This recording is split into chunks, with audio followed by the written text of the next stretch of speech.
بسم اللہ الرحمن الرحیم۔ السلام علیکم ورحمۃ اللہ وبرکاتہ۔ آج ہم آپ کو سنانے والے ہیں ایک عیسائی لڑکی کے قبول اسلام کی داستان۔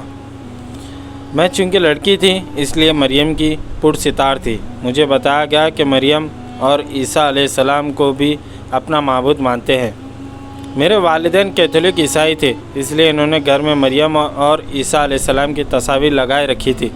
میری والدہ ایک نن تھی، وہ گھر میں آویز مریم اور عیسیٰ علیہ السلام کی تصویروں کے سامنے مجھے صبح و شام لے جا کر کھڑا کر دیا کرتی تھی۔ مجھے تعلیم دی گئی تھی کہ میں ہر وقت مریم اور عیسیٰ علیہ السلام کو یاد کرتی رہوں، لیکن نہ جانے کیوں مجھے مریم کی تصویر بہت اچھی لگتی تھی اور مریم کا وجود میرے اندر صلاحیت کر گیا تھا۔ مریم سے محبت کی ایک وجہ شاید یہ بھی ہو سکتی تھی کہ میرے والدین نے میرا نام بھی مریم رکھ دیا تھا۔ مریم سے محبت کرتے کرتے میری حالت یہ ہو گئی تھی کہ میں مریم کو اپنے وجود کا ایک حصہ سمجھنے لگی تھی۔ بعض اوقات مجھے یہ محسوس ہونے لگتا تھا کہ مریم اور میں دو علیحدہ وجود نہیں ہیں، بلکہ ہم دونوں ایک ہی ہیں۔ عیسیٰ علیہ السلام میں چونکہ مرد کا تصور موجود تھا، اس لیے میں قدرتی طور پر مریم سے زیادہ نزدیک ہوتی گئی۔ اکثر اپنے دوستوں کے ساتھ گفتگو میں مریم کا ذکر میں زیادہ کرتی تھی۔ میرا عقیدہ یہ ہو گیا تھا کہ عیسیٰ علیہ السلام کی پرستش اگر میں نہیں کی تو کوئی بات نہیں، مریم خدا سے میری سفارش کر دیں گے اور خدا مجھ سے راضی ہو جائے گا۔ 16 برس کی عمر کو پہنچتے پہنچتے میں ایک پختہ عقیدے کی عیسائی بن گئی تھی۔ میں نے طے کر لیا تھا کہ تمام عمر میں شادی نہیں کروں گی اور تعلیم مکمل کرنے کے بعد خود کو کسی چرچ کی خدمت کے لیے وقف کر دوں گی اور مریم کو اپنی رگ جان سے بھی زیادہ قریب رکھوں گی۔ لیکن مجھے کیا خبر تھی کہ میری زندگی میں ایک دن ایسا انقلاب آئے گا کہ میں اپنی آبائی مذہب ترک کر کے اسلام مذہب قبول کر لوں گی اور خود کو مذہب اسلام کی تبلیغ کے لیے وقف کر دوں گی۔ میرے اسلام قبول کرنے کی داستان بہت طویل اور دلچسپ ہے۔ جب کبھی میں گزرے ہوئے ماہ و سال پر نظر ڈالتی ہوں تو مجھے حیرت ہوتی ہے کہ میں کیا تھی اور کیا ہو گئی۔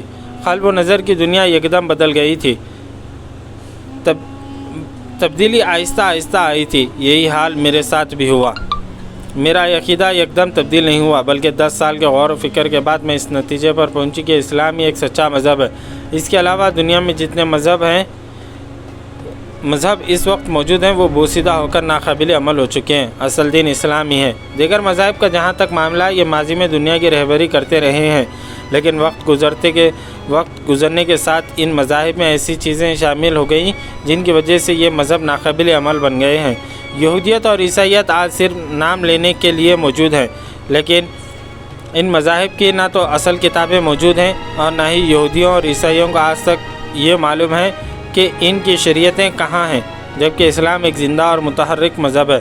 مسلمانوں کے علاوہ کوئی اور قوم ایسی نہیں جس کے پاس قرآن مجید جیسی کوئی کتاب موجود ہو۔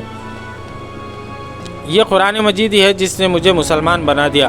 واقعات اس طرح ہیں کہ جب ثانوی تعلیم مکمل کرنے کے بعد آگے تعلیم جاری رکھنے کے لیے میں نے کالج میں داخلہ لیا تو وہاں کچھ مسلم لڑکیاں بھی پڑھنے کے لیے آتی تھی۔ اکثر میں دیکھتی تھی کہ مسلمان ایک دوسرے کے ساتھ بے حد اخلاق اور انکساری کے ساتھ پیش آتے۔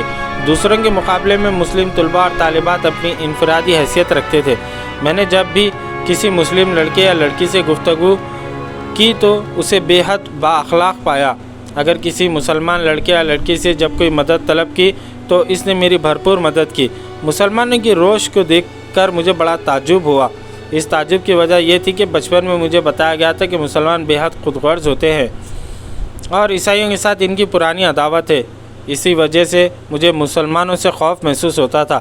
جب کسی مسلم لڑکے یا لڑکی سے میرا آمنا سامنا ہوتا تو میں اسے بچ کر نکل جاتی، لیکن کالج میں آنے کے بعد میں نے مسلمانوں کو بے حد منکسر مزاج پایا۔ میں یہ سوچنے پر مجبور ہو گئی کہ مسلمان عیسائیوں کے مقابلے میں زیادہ بہتر ہیں۔ رفتہ رفتہ میرے اندر یہ جذبہ بیدار ہونے لگا کہ میں اسلام کے بارے میں زیادہ واقفیت حاصل کروں۔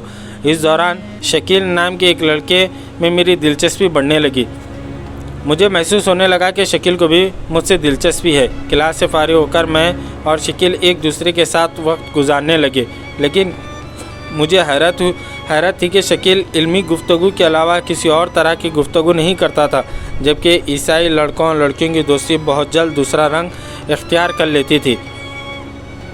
میں سوچنے لگی تھی کہ اسلام میں یقیناً ایسی خوبی ہے کہ جو اپنے پیروکاروں کو اخلاقیات سکھاتا ہے، جس کی وجہ سے مسلمانوں کی ذہن سازی اخلاقی بنیاد پر ہوتی ہے۔ میں اکثر شکیل سے اسلام کے بارے میں معلومات حاصل کرنے لگی۔ میری حیرت کی کوئی انتہا نہ رہی جب شکیل نے مجھے بتایا کہ وہ حضرت عیسیٰ علیہ السلام کو مانتا ہے، لیکن حضرت عیسیٰ علیہ السلام خدا کے بیٹے نہیں بلکہ وہ اس کے رسول ہیں۔ انہیں عیسائیوں کی طرف سے خدا نے اپنا پیغام دے کر بھیجا تھا، لیکن عیسائیوں نے انہیں پیغمبر نہ مان کر خدا کا بیٹا ماننا شروع کر دیا۔ وہ خدا کی کتاب انجیل لے کر اپنی قوم کے پاس آئے تھے، لیکن ان کی قوم نے انجیل کو بگاڑ دیا۔ فی زمانہ عیسائیوں نے خدا کی کتاب میں اپنی طرف سے تبدیلیاں پیدا کرنی شروع کر دیں، اور یہ تبدیلیاں اس طرح کی گئی کہ آج یہ معلوم کرنا ممکن نہیں رہا کہ اصل انجیل کہاں ہے۔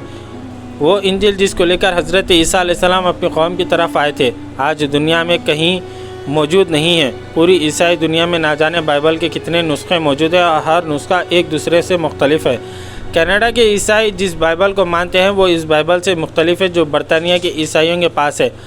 عیسائی پادریوں نے اپنے اپنے مفادات کے پیش نظر اس میں ترامیم کر دی ہیں، جس کی وجہ سے ہر بائبل ایک دوسرے سے مختلف ہے۔ شکیل کے دلائل کے سامنے میرے پاس کوئی جواب نہیں تھا، لیکن شکیل نے مجھے بتایا کہ قرآن مجید کا صرف ایک نسخہ ہی پوری دنیا میں موجود ہے، یعنی پوری دنیا میں قرآن مجید کے جس قدر بھی نسخے موجود ہوں، ان میں ذرا بھی کوئی فرق نہیں۔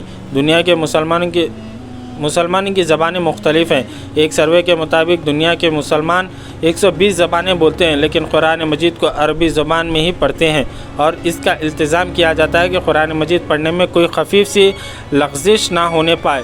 قرآن مجید کے نازل ہونے کے وقت سے آج تک قرآن مجید کو ایک ہی طریقے سے پڑھا جاتا ہے۔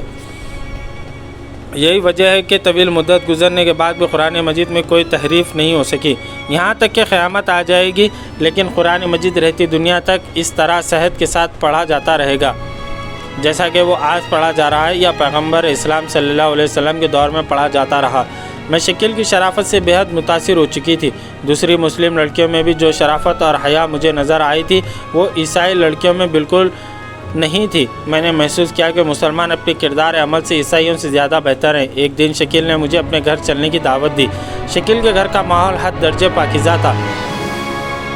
فوری طور پر میرے ذہن عیسائی گھروں کی ماحول کی طرف گیا جہاں ہر وقت بے حیائی رہتی ہے۔ اچانک میرے ذہن میں یہ خیال پیدا ہوا کہ کیا ہی اچھا ہو مجھے کوئی مسلم گھرانہ میسر آ جائے اور میں مسلم گھرانے میں رہ کر روحانی سکون حاصل کر سکوں۔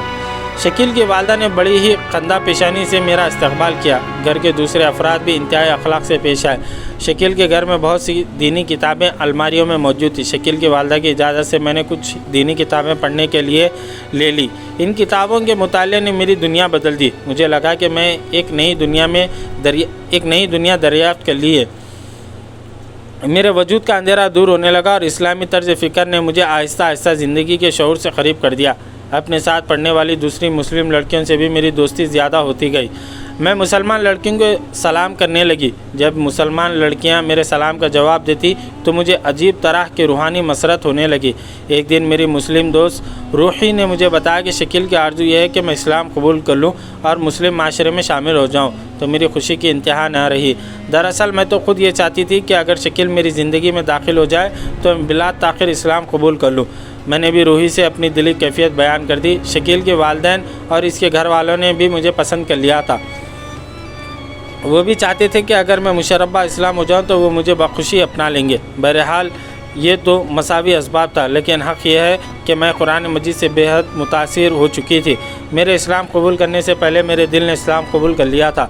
نیو یارک ایک عجوبہ روزگار شہر ہے۔ یہاں کئی اسلامی سینٹر ہیں جہاں دنیا بھر سے مسلمان آتے رہتے ہیں۔ جو مسلمان سیاحت کے لیے امریکہ جاتے ہیں ان کی کوشش ہوتی ہے کہ وہ ان اسلامی مراکز بھی جائیں اور مسلمانوں سے ملاقاتیں کریں۔